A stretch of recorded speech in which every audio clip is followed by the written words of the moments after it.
Bonjour, Madame, Monsieur, bienvenue dans cette édition de journal. Les prochains jours verront l'aboutissement du projet culturel Le Trône de Béhanzin dans l'un des palais royaux d'Abomey.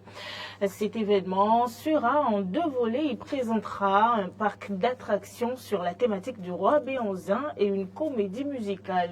Et pour mieux en parler, l'émission Entretien du dimanche a reçu l'initiateur du projet, Amiel Presidente.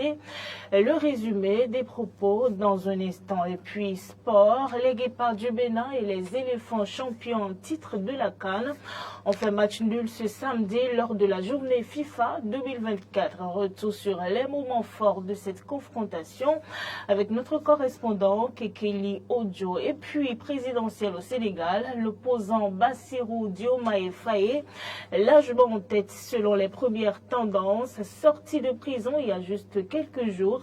Il serait peut-être le prochain président du Sénégal.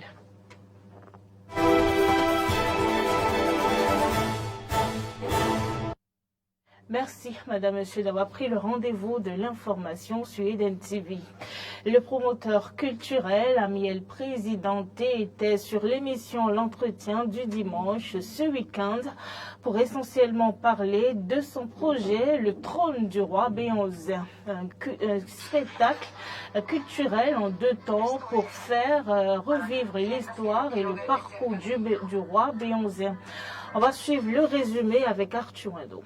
Amir Ali, alias Amir El Presidente, est entrepreneur culturel depuis une 20aine d'années. Membre du groupe Diamant Noir et fondateur du label de production Cotonou City Crew, sa nouvelle aventure, c'est la production de spectacles. Il est l'initiateur du projet Le Trône de Béhanzin, qui n'est rien d'autre qu'une comédie musicale. Le Trône de Béhanzin, je dirais, est la chose qui m'a permis de pouvoir me dégager lentement de la musique sans avoir trop mal. C'est un projet qui m'est venu en tête assez naturellement. Donc c'était CMS City qui avait lancé un appel à projet. Donc j'ai passé un pitch, j'ai vraiment fait tout ce qu'il fallait pour que mon projet puisse être retenu, et le projet a été retenu. Selon Amir El Presidente, le roi Béhanzin est une figure très emblématique de l'histoire du Bénin, ce qui justifierait le choix d'un tel personnage. Le roi Béhanzin pour moi est le symbole de la nation béninoise. Je dirais même au-delà du Bénin, c'est un symbole de l'Afrique. C'est quelqu'un qui a résisté, qui a dit non. Remettre en avant l'histoire d'un grand homme, c'est ce que le président du label Cotonou City Crew veut faire. Pour l'heure, les petits plats se mettent déjà dans les grands. Le parcours du roi Béhanzin, ça va être par exemple un espace pour les Amazones, ça va être un espace pour la cour du roi, ça va être un espace pour la chambre du roi aussi également. Et donc dans chacun de ces endroits-là, il y aura une histoire avec des gens costumés. Donc ça veut dire qu'on arrive, on voit donc le roi Béhanzin, on voit les femmes du roi Béhanzin, et ainsi de suite. En tout cas, on a identifié au moins 3 palais. Maintenant, je pense qu'il faut discuter également avec les familles qui sont sur place à Abomey. Et il faut aussi qu'on ait le goût du gouvernement. Dans cette comédie musicale, le Trône de Béhanzin, Yans Dometok joue le rôle d'acteur principal. C'est lui qui a été identifié pour être le roi Béhanzin. Alors vraiment, je suis agréablement surpris. Donc je connaissais Dometok, mais de loin, comme vu que moi je suis plus dans la musique urbaine et lui dans la musique moderne, contemporaine, etc. Donc on se voyait, on se respectait, mais c'est vrai qu'on n'a jamais vraiment eu de longues discussions. Dès que je l'ai appelé, il a vraiment accepté le projet dès le départ. Et je dois avouer que depuis 2 ans qu'on est sur le projet, il ne s'est jamais plaint. En termes de rentabilité du projet, Amir va compter sur son business plan qui prend en compte plusieurs paramètres. On a un business plan qui repose donc sur la vente de tickets, qui repose également sur la restauration, donc les gens qui viendront consommer sur place, l'achat aussi de goodies, donc quand ils viennent, les souvenirs, ainsi de suite, et également les partenariats que nous aurons avec les hôtels sur place. Amir El Presidente n'est pas satisfait du niveau actuel du rap au Bénin. Est-ce que moi je suis satisfait de ce que le rap est devenu au Bénin? Non, mais je suis satisfait des artistes rappeurs qui marchent. À travers la comédie musicale, le Trône de Béhanzin, Amir Ali souhaite vendre la destination Bénin à des touristes étrangers, mais aussi intéresser les locaux à leur propre histoire. L'auteur béninois Habib Dapogan a officiellement mis sur le marché ce samedi son nouvel ouvrage intitulé Marie-Claire. L'événement, couplé avec la finale de la première édition du concours de compte rendu de lecture dénommé Livre ton livre, a permis de faire un plaidoyer anti-dépigmentation. Clémence Tounoucoin pour le compte rendu. Ce double événement, dont le sujet principal est la dépigmentation volontaire de la peau, s'inscrit dans le cadre de la célébration de la Journée internationale des droits des femmes. L'initiative, en plus de promouvoir le nouvel ouvrage intitulé Marie-Claire de l'écrivain béninois Habib Dapogan, vise à interpeller la jeunesse sur le phénomène de la dépigmentation et amener les jeunes à renouer avec l'amour de la lecture. Nous parlons vraiment ici de la dépigmentation volontaire sans s'attaquer aux personnes qui s'y adonnent, mais vraiment pour les amener à voir que nous n'avons pas besoin de changer notre apparence pour plaire à la société. Nous avons juste à retourner à qui nous sommes, rester focalisés sur nous, nous aimer, nous valoriser. Et en chacun de nous, il y a un potentiel qu'il faut travailler à révéler, hormis l'apparence physique. Ouais. La perte de repères à laquelle est confrontée la jeunesse a été pour l'auteur Habib Dapogan une principale source d'inspiration. Il estime d'ailleurs qu'au-delà de la dépigmentation de la peau, il y a celle de l'âme. Il invite donc un retour à soi-même à tous égards. La thématique s'est imposée en cours d'écriture de mes histoires. En écrivant mes histoires qui tournent autour, comme je l'ai dit, de l'Africain brisé, sans repère, avec beaucoup d'identité. Donc c'est dans cette foulée que voilà cette fille qui s'est laissée emporter par son miroir, parce que c'est le miroir qui lui a dicté la dépigmentation. Donc voilà, quand je dis le miroir, c'est la conscience personnelle. Donc j'ai voulu faire un livre d'intérieur de l'être humain pour l'interroger sur cette tropisme, c'est-à-dire ce qui le fait réagir.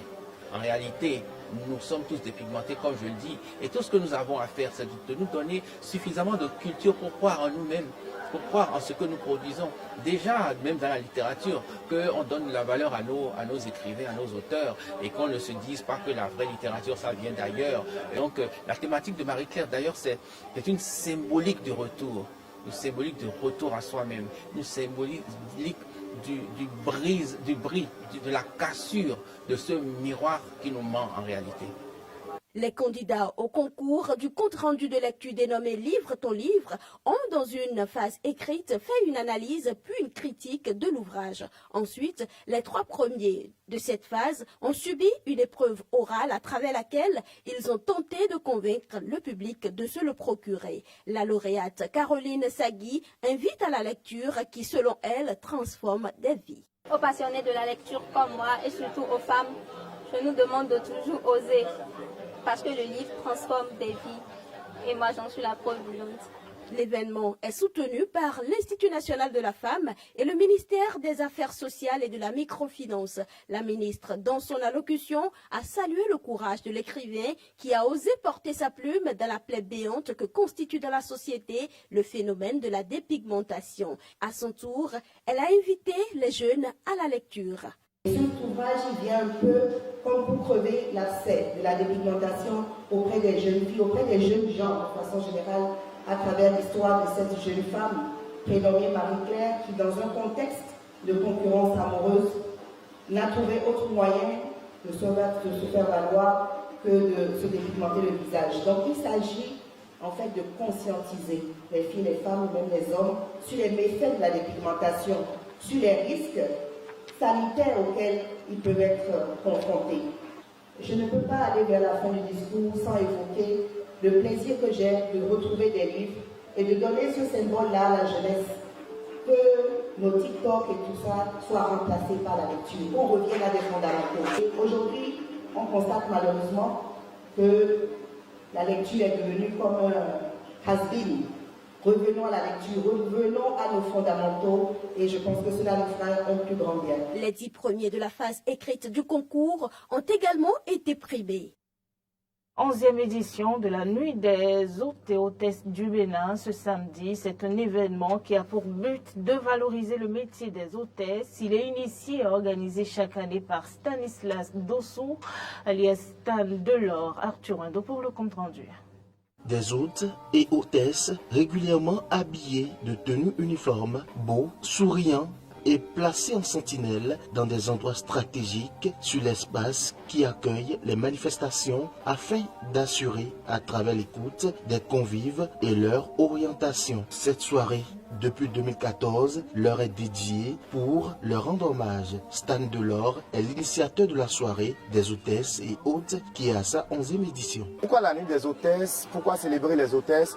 Célébrer les hôtesses à travers la nuit des hôtesses parce que nous voudrions que désormais le commun des mortels comprenne que sur un événement, les hôtes et les hôtesses jouent un rôle très important.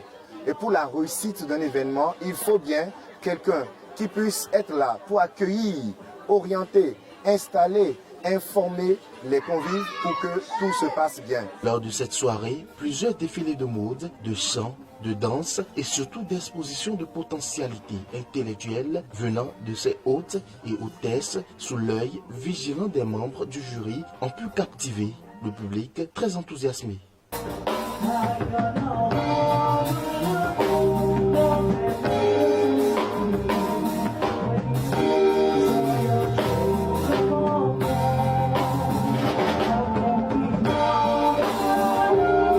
C'est avec un réel plaisir que je me permets de vous transporter dans l'univers inspirant et captivant du défilé de mode, le pagne africain à la mode. Un événement qui fait la promotion du pagne africain en général et en l'occurrence le pagne tissé communément appelé Kanga. Au total, 10 hôtesses et 2 hôtes étaient en compétition. C'est à elles que sera décerné les attributs de reine des hôtesses édition 2024. On va recevoir la reine des hôtesses 2024, mademoiselle Roland.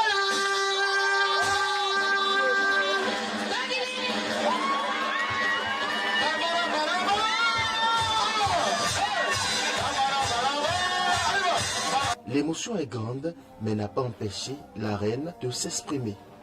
Je ressens beaucoup de trucs parce que là, c'est ma première fois. Je suis vraiment émue, très heureuse aussi. Elle ne sera pas seule à être heureuse. À côté, lui aussi est heureux. Serge Dégbé est le roi des hôtes de cette soirée.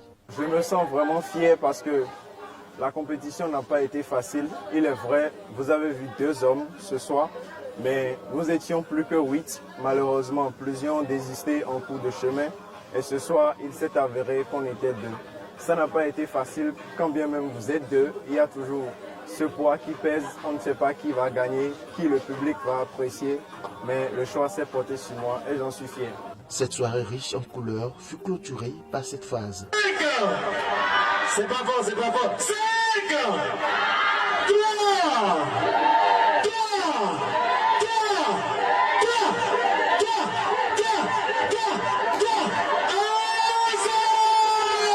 En attendant la 12e édition de la nuit des hôtes et hôtesses du Bénin, le public a eu droit à cette belle démonstration.